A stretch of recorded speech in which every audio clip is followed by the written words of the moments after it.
नमस्कार. तमिळनाडूचे मुख्यमंत्री जोसेफ विजय यांनी राज्यातील भात आणि ऊसासाठी अनुदानाची घोषणा केली. ऊसासाठी ₹709 प्रति टन असे जाहीर केले आणि त्यामुळे गेल्या गाळप हंगामातील ऊसासाठी शेतकऱ्यांना एकूण ₹4000 भाव हाती पडणार आहे. तर भातासाठी ₹289 अनुदान जाहीर केले आहे. राज्याची सध्याची आर्थिक स्थिती फारशी चांगली नसतानाही शेतकऱ्यांच्या हितासाठी हा निर्णय घेण्यात आला असल्याचे मुख्यमंत्री विजय यांनी सांगितलेले आहे. तमिळनाडू सरकार भात आणि ऊसासाठी अनुदान देत असते. तमिळनाडूचे मुख्यमंत्री जोसेफ विजय यांनी सोमवारीच राज्यातील ऊस उत्पादकांसाठी हंगाम 2025-26 साठी अनुदानाची घोषणा केली. ऊसाच्या अनुदानात गेल्या वर्षीच्या तुलनेत ₹360 ची वाढ करून ₹709 जाहीर केले आहे.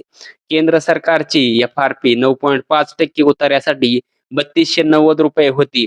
यावर तमिळनाडूतील शेतकऱ्यांना ₹709 अनुदान मिळणार आहे.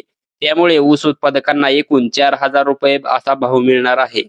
शेती आणि ग्रामीण उपजीविकेला चालना देण्यासाठी राज्य सरकार शेतकऱ्यांच्या प्रयत्नांना खंबीरपणे साथ देईल, अशी ग्वाही मुख्यमंत्री विजय यांनी दिली आहे.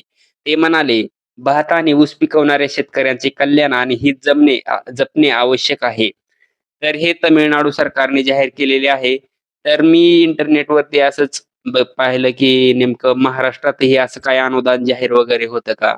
तर मला तर काही आढळून आलेलं नाही, की ऊसासाठी अनुदान जाहीर होतंय आणि भाव पण त्यामुळे आपल्या शेतकऱ्यांना नक्कीच कमी मिळतोय. तर हे तफावत का? यावर विचार करा तुम्ही आणि जर काय तुम्हाला कमेंटमध्ये सुचवायचं सुचवा.